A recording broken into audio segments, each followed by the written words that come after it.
All right, Dave, welcome back to your second appearance on the Freedom Pack podcast. The first appearance, you are now the record holder for the most consumed episode in our history. So welcome back.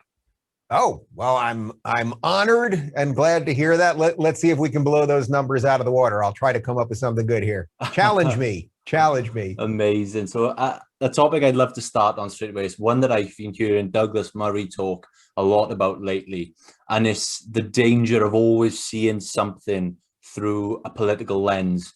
Like when COVID hit, it goes straight to it disproportionately affects women or it highlights racial injustice. Do you think if we always view everything that happens through a political lens, will we ever be happy?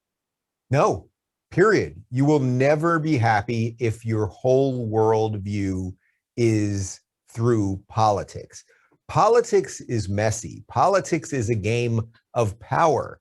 For anyone watching this that watched Game of Thrones, Game of Thrones was an endless war and quest for one tribe or one person or one family to rule other tribes or families or communities, etc. And guess what happens at the end of Game of Thrones? Spoiler alert. Basically everybody's dead and there's about 6 people sitting at a table all getting drunk, realizing that everybody they know is dead. Politics, the game of politics is important in that people need some system to manage things. There has to be some, I would say, the lightest system possible. And I happen to think that the United States system of freedom and our Constitution and Bill of Rights, and more broadly, the capitalist system of economics, that is the best system we've got to keep the government off your back. But if that's all you got, you will be miserable because the constant quest for power is not something that will bring you joy. You know what brings you joy? Art, music, creation, work, a sense of purpose. I think you need a guiding principle in life, whatever that is, whether that's through a religious lens or some people are able to do it through a personal, purely secular lens. But society has to organize around something, and I would want it to organize around the lightest touch of government possible. But if you're going to if every morning you wake up and you think that you must be worried about politics, either there's something wrong with the way you think or the political system you live under is really out of whack. And I would say from an American perspective and a British perspective, although our systems are pretty screwy at the moment, and I think there's a lot of bad leaders and there's a lot of bad signs and authoritarianism is definitely creeping in. We've got systems that are pretty good here. And my preference would be strengthen those systems in that let's strengthen the individual first so that those systems aren't ever encroaching on us. You mentioned poor leaders there, and we were talking before we went on air about election night. Obviously, you covered it in depth. I followed your coverage at the time. What was your reaction like on election night, and how has that changed now with we've had a bit of time to digest it, because you often retweet something that Joe Biden's done that, he's stumbling over his words. Is he a poor leader? Is he a poor leader? Well, I don't know that Joe Biden is in charge. Let's put it that way. I don't believe that if the buck is to stop with the president, I don't think that's the guy that the buck is stopping with. There is a movement, whether that's the Democratic National Committee, whatever the party is, it's a little hard to say, like, is it the Clinton machine? Is it the Obama machine? Is it the woke machine? Like, what is really driving Biden? Biden is 78 years old. It's fairly obvious to everyone he has some cognitive problems. And I don't tweet about it to be glib usually, although I end up making jokes about it, because if you're going to tell people the truth, it helps if you do it with a little bit of humor, right? But I don't mock him because of potentially having dementia or some other cognitive problem. That's obviously very sad. I spent a lot of time with my grandmother in her last years when she was developing dementia, which eventually veered towards Alzheimer's. We never got a final conclusion on that. But I know what it was like, that, constant repetition, losing words, stumbling over things, frustration. These are all things that obviously Biden has. Everyone knows it. And what I always say about Biden is the scandal is the non-scandal. The scandal is not that there's something wrong with him. We can all see that. The scandal is that the media refuses to talk about it, that they make you feel like a conspiracy theorist if you just comment on what you're seeing right before your eyes. And that's really dangerous, because when it breaks, when it gets to the point that he can't read the teleprompter anymore, or just can't get thoughts out, or is really far more impaired than he is now, and I would say now is fairly impaired, well, then suddenly all the people around him are suddenly going to say, oh, no, I knew, and I wanted to say something, but they wouldn't let me say something. Like Barack Obama knows, obviously. Jill Biden, his wife, knows, obviously. So anyway, without belaboring the point on that, I don't love this administration. I think, a lot of the decent liberals, the last few decent liberals, thought that Biden was going to be the bulwark against the crazy woke stuff. But everything that he's ushering in is woke. I mean, they talk about equity constantly. They don't talk about equality, which is what we have in the United States. They talk about equity. We made Pete Buttigieg the transportation secretary, not because he has any expertise in it, but because he's gay. We have a assistant, I think, at Health and Human Services, Rachel Levine, who, it's not that she's qualified for it, but she's trans. And now it comes out that she's been talking about getting young children on puberty blockers. I mean, these are radical positions and appointments, I should say, that are made not because of qualification, but because of immutable characteristics, because of color of skin or sexuality, things of that nature. That's the reverse of what the American experiment is supposed to be. So I don't think there's really anything good coming out of the Biden administration. My hope is that individual states, like we've got Florida here doing a great job with Ron DeSantis, the governor, just keep the federal government out of the states and let the states make some decisions for themselves. That's the way the system was supposed to be set up. And hopefully the federal government doesn't just keep coming and encroaching. Speaking of woke, I logged online the other night and I read something, and I originally thought it was satire. I had a little chuckle at it and I moved on, but it's a fine line between reality and satire now, it really is. So I kept seeing it pop up and I read into it. Have you seen this Coca-Cola telling employees to be less white? I cannot believe that was a real story. Yeah, so it's a little unclear to me exactly how much the connection had to do with Coca-Cola themselves and then some other company that they were using through LinkedIn, I believe, that then was bringing this diversity and inclusion stuff. But in effect, employees at Coca-Cola were seeing this messaging talking about being less white, and they were getting delivered and supposed to listen to these programs about, in essence, telling white people that they're all racist and you have to bow down to everyone else forever. This is modern racism. I mean, let's just call it what it is. This is racism. If you were to say to black people, be less black, or being black means you think X, Y, and Z, that would be racist. So if you do the same thing to white people, yes, it is racist. Now, what they would say, to steel man their argument, is that no, racism is skin color plus power, and white people have power and black people don't. Well, that's just not, well, first off, it's not even the correct definition of racism, but I know that they don't, that they always want to redefine words. But putting that aside, the idea that racists only can be the people with power is crazy. You could be a young Hispanic person and just through these horrific ideas that these people are pushing, start hating white people. Just because you could be a well-to-do young Hispanic person. Forget young. You could be a Hispanic millionaire. You've built a great business, you're a millionaire. But then because you hear all of these horrible messages about how white people are mean, you start becoming racist towards white people. Would that make you not racist because your skin color is a little darker than the average white person? And also the idea that white people just have it good by the very nature of their whiteness is absolutely ridiculous. I could tell you a million stories about what's happening in the middle of the United States related to the opioid crisis and homelessness and other drug use and all of this stuff that primarily is affecting white people. I mean, there's more poor white people than there are poor black people. The obsession with these things is designed to destroy all that is good in these Western civilizations. And that's what we got to fight. It's interesting because a story like this, I keep seeing it on like free media platforms. Like, I've seen it on Crowder and things like that, but I don't see it from any mainstream media platforms. Are they too scared to go anywhere near a subject like that?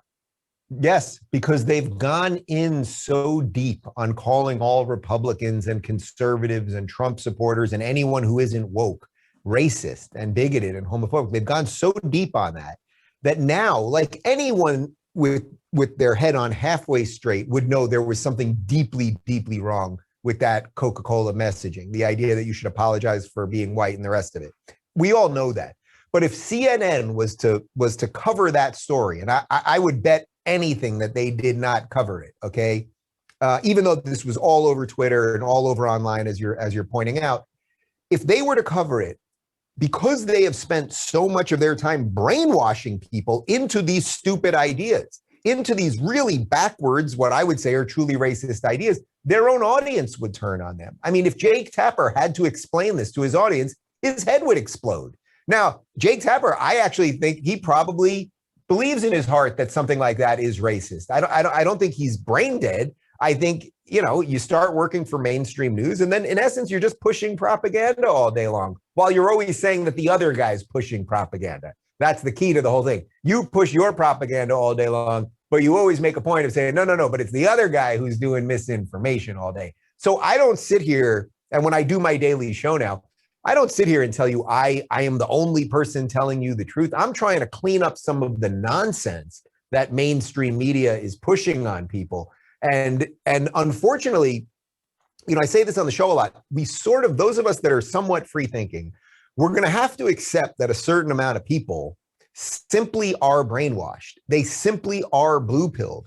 It's your job to hopefully get them to wake up, but you can't spend all day doing it because you'll be miserable too. But we have to accept that a lot of people just accept what mainstream gives them, and that's very unfortunate, but it's just real. It just is. Last time you were on the show, we talked about Jordan Peterson returning. I know you're a good friend of Jordan's, and I think you recently interviewed him about his new book. And at the time when the book was coming out, there were a number of employees at Penguin who were, they were kicking up a fuss about, not working for a company that would publish his book. Are those the kind of people that need to read Jordan Peterson? Because yes. I think, again, last time we spoke, we talked about how dangerous it was to not have ideas and conversations that are different to yours. What are they doing to themselves by almost trapping themselves in that sort of echo chamber where they won't even be a part of a company that publishes a different book that, has ideas that they don't? Well, there's so many layers of craziness here. First off, if you go to work for a publishing house, then I would suspect whether you're literally the janitor or you're the head publisher, you perhaps care about books. You perhaps care about ideas. Maybe the janitor doesn't, but for the most part, if you're a young editor, if you're someone in the publishing department at any level, even if you're in the graphic design department, the idea would be, oh, I like books. I like ideas. I want to help ideas spring forth. Nobody in their right mind thinks that a 22-year-old who gets their first job out of college should have decision-making power, or I should say veto power, on what books a place like Penguin, which is pretty much the #1 book publisher in the world, should publish. They're my publisher, by the way. I was very disappointed that these kids were okay with me getting my book out there. I guess I'm not quite as dangerous. I like to think I'm a little dangerous. I guess I'm not quite as dangerous as Jordan Peterson. But first of all, so the idea that these kids would have any influence is crazy. In a normal situation, if the world was the way it should be, they should be fired immediately. In other words, they should be allowed to register their complaints. Let's say you're a young editor, and there's somebody it's been signed and publicly announced that they're writing a book, and you really don't like that. Well, I would have no problem with them registering a complaint or submitting something online or talking to HR and say, but once it escalates to the point of where this has been broken public and they're basically saying, a whole bunch of us are getting together and we're not going to work or whatever it is that they're going to do, it's like, you're in the wrong business and you've got to be fired. Sorry, you must leave. You can go work somewhere else. We're not canceling you because of your ideas, but the thoughts that you're promulgating are contrary to what our job as a publishing house is. And you know what? If you're woke and you're nervous about Jordan Peterson's book being published, there are plenty of woke publishing houses you can work for. And I guess you just can't work for Penguin. And I thank God for that as someone that is having them publish my next book as well. So look, the real question that you asked there was, should these people read Jordan's book? That's the irony. That's what I was tweeting. It's like, man, if you guys would just read the book instead of imagining what it says in the book, not only are you not going to find anything racist or anti-trans or anti-gay or any of those things, you're going to find the very tools that will empower you not to be the miserable kid who thinks that the world must bow to them, instead of being somebody that will work hard and maybe be in a place that doesn't fully fit exactly what they think, but that's what life is about. So they've done everything backwards there. Fortunately, the book did not get canceled. Absolutely. Another thing I'd love to get your take on is, a few weeks ago, I spoke to Brett Weinstein again on the show, and we were talking about the current state of the intellectual dark web, which you're, of course, a member of. And he was speaking to you about the departure of Sam Harris, who turned in his IDW card. And Brett, as far as Brett thought, he thought it was to do with him. And he said to me that, he understands why Sam, wanted to walk away, and he felt partly responsible for it. What do you make of Sam Harris's departure, and what message do you think he was trying to say? Yeah, actually, before I answer that, can you tell me a little bit more about why Brett thought it had something to do with him? Because that's interesting to me. Yeah, he mentioned that it was the way that he handled the election and talked on some of the topics, including voter fraud. Oh, meaning because Brett addressed those things and Sam was so against addressing them. Oh, okay, got it. That's really interesting to me. I would say my take is probably a little bit different, but sort of fits within that, which is that, look, when the IDW really blew up, and we were all talking about the dangers of identity politics and wokeism and all this stuff, all the stuff that everyone's talking about now that has burst forth into the mainstream. There was a bunch of us, probably about 15 of us, 4 or 5 years ago, that were talking about it publicly, and then all had various degrees of success as a group, and then singularly, right? And it was a really beautiful thing, and we didn't even know what it was. And when Eric Weinstein, Brett's brother, coined the phrase intellectual dark web, it was sort of a joke. It was sort of silly, but it at least gave us a rough name for these people that were just kind of willing to talk about stuff. It's been, I would say, very, I don't know if depressing is quite the right word. It's been a real eye opener for me to see what's happened with the IDW. So first, we should remove Jordan from the equation, because Jordan obviously had health issues, and I'm so thrilled that he's coming back. And as you said, I actually just interviewed him yesterday. We're going to post it on the day that the book comes out on March 2nd. But I spent 2 hours with him, and it was just so great to talk to him again. And he's coming back, and it's just so wonderful. But let's remove him for a second, because he had to dip out because of health reasons. I would say Ben Shapiro on the right side of the IDW, let's say the right side politically, that he has maintained his popularity, continued to fight for the things he believes in, open to different conversations, all that kind of stuff. Then there was sort of the more left-leaning plank, which I would say was Sam Harris, the Weinstein brothers, a couple other people. On the more right-leaning, I would say there's also Douglas Murray, who I absolutely think is one of the clearest, greatest thinkers that we've got. Ayaan Hirsi Ali, her husband, Niall Ferguson, a couple other people. And I would include myself on that sort of right-leaning part of it, let's say.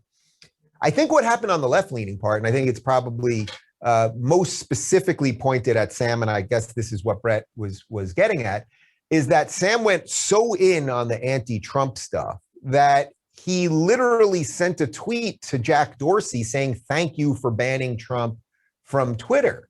And it's like, man, all of us, we had all sorts of political disagreements. Without question, not only political disagreements, we had disagreements about the nature of reality and God and the biggest existential issues you could imagine. But we agreed that open inquiry, that free speech, fighting censorship, that these were the bedrock ideas that we should all be putting forth. And that's what made it so cool. That's why so many people were attracted to it, whether they were left-leaning or conservative or whatever it is.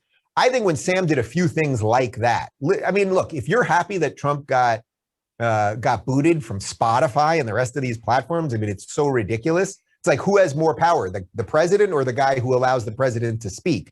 But to send out a tweet that basically says, "Thank you for censoring," I think that notion, this is not an attack on Sam personally. I've discussed it with him privately, but that very notion of like, oh, thank you, tech overlord, for taking out the guy that actually never came for anybody, really, 4 years, didn't take out the media, didn't start any new wars, did a whole bunch of good stuff. I would say did actually relatively well considering COVID, because he left it up to the states, which I think was the right thing to do. And if Biden had all the answers that he said he would have, well, how come things are still not great now? The point is that's just a whole big complex problem that probably nobody has the perfect answer for.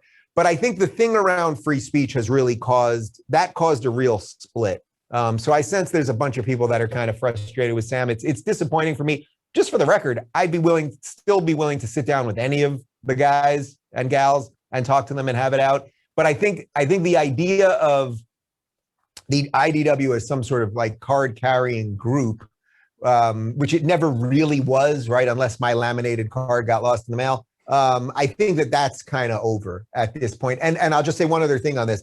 I would say that the right-leaning people on this have been able to make really nice inroads and make allies. I mean, look at me, that I can say that Glenn Beck and Dennis Prager and Ben Shapiro and Larry Elder, that these people who I have some political disagreements with, it's becoming less and less, but I've been able to build all sorts of cool bridges over there. Well, show me any instance of one of the left-leaning people being able to build a bridge with the wokesters. Guess what? Zero evidence of it. That wasn't a white power sign. That was zero evidence of it. So I want to go to where the conversations are. I want to go to where the fertile ground to build things is. And to me, I see that on the right side. Would you? Yeah, that's another thing you mentioned there about big tech and you know how they stand in terms of next to politicians. And Brett also hinted at this. He suggested that, you know, these guys are the heads of big tech. They're almost as powerful or even more powerful than world leaders now. What would you say on that? Yeah, I mean, look, it doesn't matter what you think about what happened at the Capitol on January 6th. Let's just remove the specific instances from it for a second. Several big tech oligarchs decided to do a digital assassination, to commit a digital assassination on the president of the United States while he was still a sitting president of the United States. So it wasn't just Twitter and YouTube and Facebook. It was Spotify. As I said, it was Pinterest. So the guy can't listen to music and he can't post pictures of apple pie or whatever they're doing on Pinterest. I mean, the idea that a couple people who have extraordinary amounts of money and influence over the world, who can literally decide what we can see and what we can hear and how we can communicate, they decided all at the same time, in effect, to take out the president of the United States. And as I said before, well, then who's more powerful? Did Trump have, you take those last 14 days of Trump's presidency, he couldn't do anything. He could get no messaging out on there. There was also another moment that people didn't really cover, but it's not just that they took out his real Donald Trump account. He also had the POTUS account, the official president of the United States account. At one point, he tried to tweet and they deleted his tweets in real time. I think he tried to send out 3 tweets in a row and the tweets just got sucked away into the ether immediately. So it's like these guys we can't even imagine the level of power. And by the way, this has pushed some of my constitutional stuff to the limits because, the founders in America were always worried. And by the way, the founders of every Western society that do it right, they're always worried about giving too much power to the government. But our government, our founders really did it right with the Constitution. But they could have never imagined that it wouldn't be the government coming for your speech. It would be a giant tech machine. They simply, their imaginations could not have possibly ever imagined it. I mean, imagine if you had handed this to George Washington. You know what I mean? Like, guy couldn't have done that much with it. He would have never been able to get it to the home screen. So that is the risk, that as brilliant as our founding documents are, in some ways they need to be updated for a digital world that is not the physical world that we were setting up for, because there is something more powerful than the government right now. The government's got us on lockdown, and you can do it or not. But whether you can communicate with people has nothing to do with the government at this point, and that's equally as dangerous. Yeah, one last thing I'd love to touch on before we go is, and it's extremely interesting looking into America now from over here in Britain at all these things. And one of the things that really strikes me that I don't really have much knowledge on, but I'd love you to tell me, is that when you're a kid over here and you watch TV, it's all Americanized. You see all these glamorous places in America, LA being one of them. You grow up thinking, man, I'd love to move to America, go to LA. But I look online lately and all I'm seeing is these pictures of crazy homelessness in LA. And I see all these celebrities, they flee in LA, they're packing up, they're going. What's happened? Well, as you know, I'm in LA, at least for now. And it's weird, man. Look, when you see those images that I know are being seen worldwide, just think about the cities that they come from. San Francisco, run by progressives. Los Angeles, run by progressives. Seattle, burning down with Antifa, run by progressives. Portland, home of progressives. Where is it not happening? It's odd. It's not happening in Dallas, run by conservatives. It's not happening in Salt Lake City, run by conservatives. It's not happening in Tallahassee, Florida, run by conservatives. There might be a theme here. There might just be a theme about law and order, about civility, about following the law, all of those things. So one of the things that I find as someone in LA right now is that it's a bizarre thing for me that so many of the lefties can't seem to realize that the things that they vote in for, the people that they vote for, then bring the policies that increase homelessness, increase drug use, crush the schools, hurt the economy. They always vote for high taxes. Well, if you're a businessman, why would you ever want to start a business in a high tax place? I mean, trust me, I just sat down with my business managers and we crunched the numbers. And if I was in Florida, I would have a lot more money. That's just a fact. That's just a fact. So look, at one level, to sort of reference something I said before, this is how the system was supposed to work, in that we were supposed to have states making decisions for themselves. And we have a beautiful thing here that most countries don't have, including you guys in Britain. I mean, you can move to another place in the United States that is much more in line with your views. That might be Florida for me, ultimately. Most countries don't have that. So we really still do have something that's working, although I think there's reasons to even worry about that at this point. But why do these things happen? They happen because big government does not solve anything. And San Francisco is the best example of it, because they destroyed the city that was the tech hub of the world. And everyone knows the housing prices are out of control, on top of all the other issues that I just mentioned related to drug use and homelessness and everything else. And guess what they're all doing? And I was just there last week. They're all fleeing to Miami, Florida. And the hope is, well, okay, guys, you're going to flee here. But if I'm the average Floridian, I'm going, well, don't bring all of the bad ideas and policies. And my hope is that these people that move, that they realize it has a little something to do with who they voted for, because the last thing we would want in the world is Florida going the other way. So all the states that are doing well right now, it's pretty great, but you got to be careful, because you're going to get infected. A bunch of locusts are on the way in, and you got to do a little bit of work to make sure that they don't eat all the crops and leave everybody hungry. Look, we set up this part 2 because next week on our newsletter, Don't Burn This Book, it's the book of the week. I wanted to line up this interview with that newsletter. So for everyone watching or listening now, just remind them again, where can they buy the book, Dave? Yeah, you can go to don'tburnthisbook.com. We're also on Amazon UK. We actually sold the original printing of the book, sold out in the UK literally in the first day, I think in like 6 hours. But Little Brown Books is our publisher in the UK, and I think we're stocked again. And as I said to you last time, I hope when this nonsense ends, I can get back to the UK, because when I was touring with Jordan, I just loved the UK audiences, and I love just going to Oxford and Cambridge and London and all of those things, and meeting the people and everything else. So hopefully we get past some of this and we can start traveling again. And I'm working on the second book, and I certainly hope at least by then that I'll be able to tour it. Yeah, can't wait, man. And I hope to see you at an event in the UK sometime soon. Thanks so much for coming on again, man. I really appreciate it. Hey, more importantly, I hope we beat the numbers from last time. Let's hope so. I'll see what I can do. I'll see what I can do on the Twitter. Thank you very much, sir. Have a great day. Thanks, you too.